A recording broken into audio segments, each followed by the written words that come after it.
Hola profesora Virginia y compañeros del grupo de UPN, soy el alumno Irvin Orlando Meléndez Rosales, del segundo semestre, Grupo A. Les presento mi video que hice. Este documental trata sobre el tema movimientos magisteriales y sindicalización. Bueno, empezaré diciendo que los movimientos magisteriales fueron una serie de huelgas y movimientos en la que participaron maestros, intelectuales, obreros y profesionistas. En diciembre de 1940, recién iniciado el sexenio de Ávila Camacho, se creó bajo la intervención directa de la CNC, el FNRMM, que se proponía integrar a todos los maestros rurales y seguir militando dentro del STEM.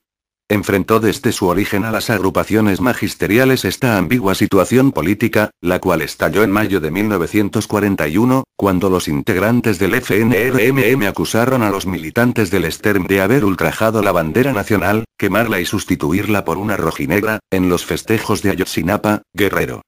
Del 24 al 30 de diciembre de 1943, se convocó a un congreso en la Ciudad de México, donde los profesores de México eran llevados a establecer una organización que desde sus orígenes sostuviera una clara dependencia respecto al llamado régimen de la Revolución Mexicana. El 30 de diciembre de 1943, el SUNTE, SMTE, STERM, SNATE y algunas pequeñas organizaciones conformaron al Sindicato Nacional de Trabajadores de la Educación, SNT. Quedando como secretario general Luis Chávez Orozco, donde sus primeras acciones fueron el registro del naciente sindicato ante el Tribunal de Arbitraje, luchar porque las medidas represivas del anterior secretario de Educación Pública, Béjar Vázquez, quedarán sin efecto. Presentarse el comité en pleno ante el ministro Torres Bodet, con la finalidad de obtener reconocimiento de la CEP para sus gestiones laborales. Impulsar aumentos salariales, así como pugnar por la incorporación de sobresueldos de emergencia al salario ordinario. Creación del Centro de Capacitación para Maestros no titulados y otros aspectos de carácter social y político que demandaba el Magisterio Nacional. El 15 de marzo de 1944 fue expedido el decreto presidencial en el que se reconocía como sindicato único al SNT. Un importante movimiento que se dio en México fue el movimiento magisterial de 1958, en la que participaron maestros, intelectuales, obreros y profesionistas y que fue reprimido por el gobierno mexicano. En el mes de abril de 1958 el movimiento revolucionario del Magisterio, MRM, salió de nuevo a las calles. Pues ya en 1956 el Frente Sindical Magisterial encabezado por Otón Salazar había organizado la lucha de la sección novena del SNT con el fin de pedir mejoras salariales. Contagiados por la lucha de otros sindicatos, como el de los telegrafistas, el de los ferrocarrileros y el de los médicos. Es así que en pleno período electoral, los maestros de primaria emplazaron a la Secretaría de Educación Pública, donde pugnaban por el aumento del 40% a sus salarios o en su defecto, irse a la huelga. Si desde hace ya 20 años que los maestros se habían entregado al ideario cardenista, sin embargo, nunca llegó la continuación del cardenismo, pues el sistema de educación pública se deterioró bastante y el gobierno de Adolfo Ruiz Cortines congeló su salario, pidiendo comprensión y paciencia a un magisterio que engrosaba los índices de pauperización y pobreza nacional. El 12 de abril de 1958 se desbordó ese descontento, pues los maestros de primaria invadieron el Zócalo. La respuesta de las autoridades no se hizo esperar, habiendo varios muertos y decenas de heridos. Lejos de resolver el movimiento, la política de intolerancia gubernista le dio un nuevo sesgo. El 19 de abril el MRM organizó una marcha del Monumento a la Revolución hasta la Plaza de la Constitución, exigiendo, además de su aumento salarial, castigo a las autoridades culpables. Ese mismo día, los maestros de la sección novena suspendieron labores y los dirigentes del MRM desconocieron a los líderes sindicales y entregaron el pliego petitorio a la CEP que intentó evadir el conflicto y cerrar las puertas. La respuesta de la CEP fue simple, una provocación, ya que decían que la solución magisterial tendría que hacerse por conducto del sindicato, pues no se podían resolver los problemas con movimientos ilegales. A pesar de la evasión de las autoridades, el movimiento magisterial no se desalentó. El 30 de abril, el MRM decidió tomar los patios de las oficinas de la CEP, hasta no ver una solución al conflicto. La ocupación de la CEP por los utonistas fue durante casi un mes, más de 1500 maestros realizaron 2 mítines diarios en los patios del edificio de las calles de Argentina y González Obregón. Los maestros, que exigían el cese de la violencia, imponían de facto el derecho de huelga y emplazaban al gobierno en sus propios recintos. La ocupación de la CEP encendió pasiones nada ocultas con la iniciativa privada, que pedía el desalojo por la fuerza. La Canacintra exigía el control de la situación al costo que fuera. La Asociación de Banqueros pedía una limpieza total de socialistas y comunistas de las escuelas y los empresarios regiomontanos pedían que fuera declarado un estado de sitio. Sin embargo, la indecisión del gobierno provocada por la campaña electoral, dio solución al conflicto.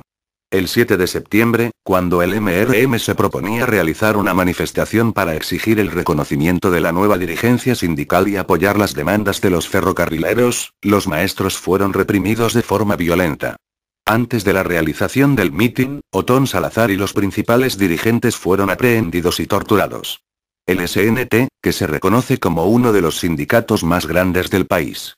Tan solo en 1983 se calcula que aglutinaba alrededor de 700.000 afiliados y tenía ingresos financieros por cerca de 2.400 millones de pesos anuales. Ha servido para mediar y mediatizar las demandas económicas, políticas y académicas de la base magisterial, estableciendo sistemas férreos de control, ya no solo por la vía del consenso, sino cada vez más por la vía represiva. No obstante, el sindicato pierde cada vez más legitimidad y el papel ejercido se ha visto fuertemente cuestionado desde hace varias décadas. Pero más claramente a partir del surgimiento de la Coordinadora Nacional de Trabajadores de la Educación, CNT, se evidencian la ilegitimidad y el autoritarismo del SNT. En 1979, en el auge del boom petrolero, apareció la primera gran movilización magisterial en Chiapas y Tabasco, que fundamentalmente luchaba por aumentos salariales. Fue en ese entonces que se llamó a un foro nacional, del que surgiría la coordinadora. Posteriormente se llevaron a cabo otras movilizaciones, como la de Oaxaca, que en 1980 desconoció a su comité seccional, improvisando sus propias instancias de dirección. Con ello el movimiento tornó hacia la lucha por la democratización interna del sindicato. La incipiente lucha se generalizó rápidamente a otras regiones, como Morelos, Valle de México, Guerrero e Hidalgo. Al finalizar 1980 el balance fue muy positivo, ya que se lograron importantes aumentos, la promesa de descongelar los sobresueldos y, lo más importante, avances en la democratización de instancias sindicales, como en el caso de Oaxaca, Chiapas y Morelos, las cuales habían nombrado comisiones ejecutivas con participación de elementos democráticos. Las movilizaciones y la creciente organización y cobertura logradas por la CNT, han continuado poniendo en jaque la dominación política del SNT, a tal grado que este ha tenido que recurrir a desaparecer a importantes líderes del movimiento, sin lograr detener los avances democráticos. En conclusión, los maestros realizaron esos movimientos magisteriales para exigir sus derechos como trabajadores de la educación, y buscaban sindicalizarse para así dar a conocer sus demandas económicas, políticas y académicas de la base magisterial. Así finaliza mi video refiriéndome a estos movimientos que se dieron en México. El Bester deja ya el sindicato y también a tu gato, el traidor Luis Manuel. Oye bien, Marco Adame Castillo, que los jóvenes y niños te piden solución. Oigan, diputados, senadores y todos los del Congreso del Estado de Morelos, muestren su poder para resolver las peticiones que tenemos en contra de este gobierno. Nada justifica en esta vida que le quites todos los derechos. Calderón, al profesor, danos ya la solución.